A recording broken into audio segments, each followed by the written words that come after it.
Hello everyone. तो चलो हम लोग ये वीडियो में हमारा जो रूल नंबर 5 है, direct breakouts are always dangerous. मतलब डायरेक्ट ब्रेकआउट जब तक नहीं लेना चाहिए जब तक ट्रैप कंप्लीट ना हो चुका हो। क्योंकि देखो, सबको पता रहता है कि अगर यहाँ से ब्रेकआउट हो रहा है तो ऊपर जाएगा या नीचे जाएगा। तो जहाँ जो चीज़ सबको पता होती है वहाँ यूजुअली ट्रैप्स क्रिएट होते हैं। यूजुअली लोगों को ट्रैप दिया जाता है या फिर धोखा दिया जाता है, आप कुछ भी बोल सकते हो। तो जब तक वो ट्रैप या धोखा नहीं पूरा होता, हम लोगों को वेट करना चाहिए। तो हम लोग वो बारे में इधर देखते हैं। चलो 1 आवर में हम लोग देखते हैं। अगर हम लोग देखें तो मार्केट यहाँ से देखो, यहाँ पार्क से 1 2 3 बार सपोर्ट ले रहा था, तो हम लोग वो लाइन इधर पे ड्रॉ करेंगे। फिर अगर हम लोग देखते हैं इन केस मार्केट अगर इसके नीचे निकलता है तो यहाँ से यहाँ तक अच्छा खासा गैप है। ठीक है, ऐसा ज़्यादातर ऐसा कुछ भी नहीं है जो मार्केट को रोक सकता है। हाँ, थोड़ा अगर मैं बहुत ज़्यादा कॉम्प्लिकेशन से देखूँ तो यहाँ पे कांटे की तरह दिख रहा है, बट इतना भी इम्पोर्टेंट नहीं है। हाँ, बट थोड़ा थोड़ा कभी कभी ऐसे चीज़ें रिवर्स कर देती हैं। वो मैं उसे नवरत्न एक स्टॉप बोल के मैंने उसका नाम रखा हुआ है। जिसे रूल्स नहीं पता, प्लीज़ मेरे चैनल पे जाओ, उधर प्लेलिस्ट है रूल्स बोल के, उसमें मैंने बहुत सारे रूल्स डाले हुए हैं, आप जाके उसमें पढ़ सकते हो। तो देखो, अगर हम लोग 1 आवर में देखते हैं तो मार्केट ने क्या किया, ये सपोर्ट के नीचे इधर ब्रेकआउट दिया। ठीक है, इसने इधर ब्रेकआउट दिया, लेकिन क्या मार्केट ने इसको फुलफिल किया? नहीं किया। मार्केट ने थोड़ा नीचे आया, फिर मार्केट रिवर्स हो गया। तो जो लोगों ने भी इधर एंट्री की होगी ये सोच के कि हाँ भाई ब्रेकआउट है, शायद इधर तक चले जाए, उन लोगों का नुकसान हुआ होगा। तो इसीलिए मैं बोलता हूँ भाई, अगर मार्केट डायरेक्ट ब्रेकआउट हो रहा है तो कभी भी एंटर नहीं करना। अगर एंटर ही करना है तो मार्केट को हमें रुकना चाहिए। क्या करना चाहिए, मार्केट को नीचे आना चाहिए, फिर थोड़ा ऐसा ऊपर जाना चाहिए, ट्रैप क्रिएट करना चाहिए। फिर अगर मार्केट ऐसा नीचे आया तब हम लोग सेल करेंगे। तो इसको बोलते हैं ट्रैप कंप्लीशन। कि मार्केट नीचे आया, फिर ऊपर गया तो लोगों को थोड़ा चमकाया, थोड़े स्टॉप लॉसेस थे तो उनका स्टॉप लॉस खा लिया, फिर नीचे आया तब हम लोग सेल करेंगे। लेकिन इसमें ऐसा नहीं हुआ। मार्केट ने डायरेक्टली ब्रेकआउट दे दिया, कैंडल ने क्लोजिंग भी दे दी, बहुत सारे लोगों ने एंट्री भी की होगी, लेकिन मार्केट नीचे गया नहीं, मार्केट रिवर्स हो गया। तो ये क्यों हुआ, 1 मिनट में हम लोग देखते हैं। तो देखो, अगर हम लोग गौर से देखते हैं तो ये ब्रेकआउट था। ठीक है, बहुत लोगों ने क्या किया होगा, एकदम से इधर एंट्री कर ली होगी। ठीक है, इधर एंट्री की होगी, इधर पे स्टॉप लॉस रख दिया होगा या फिर इधर पे कहीं स्टॉप लॉस रखा होगा। तो मार्केट नीचे गया नहीं गया, क्या नहीं गया, मार्केट रिवर्स हो गया। अब और एक सिचुएशन, मार्केट को बहुत लोगों ने फिर इधर सेल किया होगा कि मार्केट थोड़ा नीचे गया गया गया, फुल नीचे गया, फिर एक बार ऊपर जा रहा है तो लोग ये सोचेंगे कि अब सेल कर देते हैं, ये पूरी गैप अब कवर कर देगा। थोड़ा नीचे गया है, शायद रिट्रेसमेंट है, अब कवर कर देगा। लेकिन वैसे भी मार्केट नहीं हुआ। अब मार्केट को हमें बाई करने की बारी कहाँ पे आती है, जब मार्केट इसके ऊपर निकल गया। ठीक है, मार्केट जब इसके ऊपर निकल गया तो एक लॉजिकल बात क्या है, अगर मार्केट को, जब ये मार्केट थोड़ा नीचे करके रिट्रेसमेंट पे आया तो मार्केट को इधर से गिर जाना चाहिए था। तो चलो, मार्केट अगर वो नहीं गिरा तो जब ऊपर निकल गया तब कहीं ना कहीं ट्रैप क्रिएट हो चुका है, एक सेलर्स को एक बार डिफीट हो चुकी है। अब बहुत सारे सेलर्स क्या अब ये लेवल पे बाई करेंगे? हम नहीं करेंगे। क्यों नहीं करेंगे?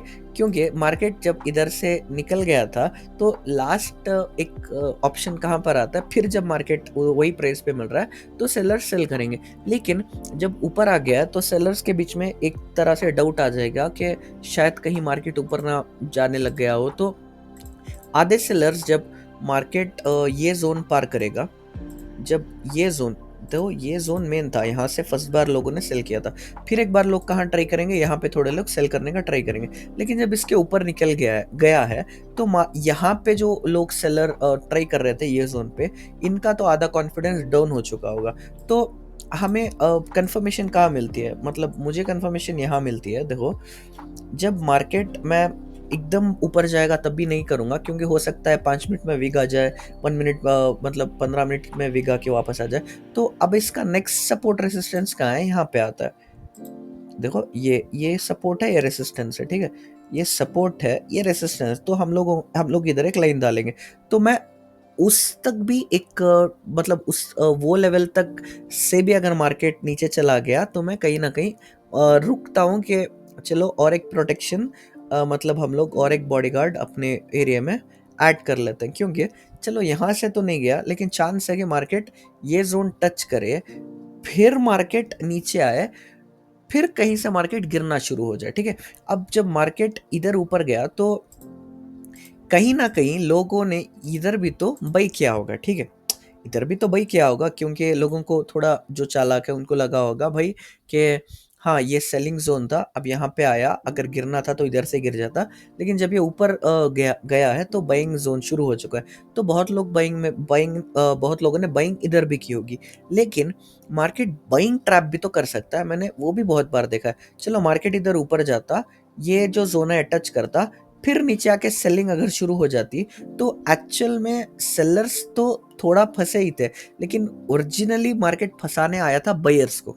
ये सिचुएशन में ऐसे नहीं हुआ, ये तो डायरेक्टली मार्केट ऊपर चला गया। लेकिन अगर ये टच करके फिर नीचे निकल जाता, तो समझो बायर्स को ट्रैप हो जाता ना, कि ठीक है बाइंग दिखा के फिर जो गैप थी वो फिल करने चला गया। ऐसे बहुत बार हुआ है, मैंने तो बहुत बार देखा हुआ है। ये वीक में ही मैंने 2-3 स्टॉक्स में देखा था कि ऐसा, मतलब एकदम रिवर्सल आया, फिर ऐसे लगा कि बाइंग निकल रहा है, लेकिन बाइंग नहीं हुआ, फिर बायर्स को ट्रैप करके वो नीचे चला गया। इसीलिए हमें एक और बॉडीगार्ड ऐड करना चाहिए कि चलो एक और चांस देते हैं कि कहीं मार्केट फिर टच करके नीचे ना चला जाए। लेकिन कंफर्मेशन कब आती है? कंफर्मेशन आती है जब मार्केट ने ये जोन भी ब्रेक कर दिया। ये जोन ब्रेक करके जब मार्केट ने इधर पे क्लोजिंग दी, तो कहीं ना कहीं अब ये हो गया कि ठीक है भाई, एक जगह के सेलर्स नहीं, सेकेंड जगह के सेलर्स भी एलिमिनेट हो चुके हैं। अब सेलर्स का इधर कोई भी 0-0 स्कोप पड़ा हुआ है। ठीक है, तो अब बाइंग आती है, ओरिजिनली इधर आती है। अब आप लोग वेट कर सकते हो, या फिर हम लोग इधर ट्राई करेंगे, या फिर हम वेट करेंगे कि वापस रिट्रेसमेंट पे आए, या फिर इधर करेंगे, या फिर हम लोग इधर करेंगे। ये जब मार्केट थोड़ा ऊपर जाके जब ये ट्रेंड ब्रेक होगा, देखो जब ये ट्रेंड ब्रेक होगा तब हम लोग इधर एंटर करेंगे, या फिर इधर करेंगे, या फिर वापस जब मेन जोन पे रिट्रेसमेंट करने आएगा इधर करेंगे, या फिर इधर करेंगे। मेन सिचुएशन हमें पता कब चला कि पूरा जो ये सेलिंग चल रहा है वो एलिमिनेट हो गया, हमें इधर पता चला, क्योंकि अगर जाना था तो ऐसे ये जोन टच करके नीचे गिर जाता, या फिर लास्ट चांस उसको किधर थी, ये जो जोन था टच करके बायर्स को ट्रैप करके नीचे निकल जाता। लेकिन जब वो भी नहीं हुआ, तो मार्केट पूरी तरह से बाइंग जोन में जा चुका है। देखो, या फिर हम इधर बाइंग कर सकते हैं या इसको छोड़ सकते हैं, क्योंकि हर बार ऐसा नहीं होता कि अगर रिवर्स हो गया है तो कि मार्केट ऊपर चला जाए या नीचे चला जाए, कभी कभी मार्केट जैम भी हो जाता है। तो और एक सिचुएशन में बोल देता हूँ, ये सिचुएशन में कि अब मैंने ये जो ट्रेंड लाइन डाली हुई है, देखो ये एक्चुअल में, देखो ये जो विग है और ये जो सपोर्ट है, ये भी कहीं ना कहीं जोन बन सकता है। ठीक है, ये जो विग है और ये जो रेसिस्टेंस है, कहीं ना कहीं ये भी एक सपोर्ट बन जाता है, एक रेसिस्ट कर सकता है। तो कहीं ना कहीं इधर भी एक स्टॉप रहता है। लेकिन जब आप ऐसा एक एरिया फाइंड करो कि मार्केट ब्रेकआउट रिवर्सल हुआ है और एक ट्रेंड लाइन जा रही है, तो ये जो मैंने ड्रॉ किया है, इससे बहुत पावरफुल ये जो ट्रेंड लाइन का जो जोन है, मार्केट वो ट्रेंड लाइन टच करने वापस चला जाता है। मेरा एक रूल है सेकेंडरी ट्रेंड लाइन बोल के, आप वो जाके देखो। पता नहीं, मार्केट ट्रेंड लाइन से बहुत प्यार करता है। मार्केट मतलब ट्रेंड लाइन जहाँ भी जाती रहती है, मार्केट उसको टच करने चला जाता है। तो वही जब मार्केट रिवर्सल होगा, तो दो चांस है, ऐसा नहीं चांस नहीं है, बहुत चांस है कि मार्केट इधर ही रुक के मार्केट ऐसे ऐसे जैम हो जाए। लेकिन एक बहुत स्ट्रॉन्गर जोन, इससे बहुत स्ट्रॉन्गर जोन रहता है ट्रेंड लाइन। जो ट्रेंड लाइन हमने इधर ड्रॉ किया था, अब मार्केट जब रिवर्स होगा तो फिर से वही उसको टच करने जाएगा। तो इसमें कुछ लॉजिकल चीज़ नहीं है, बट एक ऑब्जर्वेशन मैंने अब तक देखा हुआ है, आप प्लीज़ उसको दिमाग में रखना।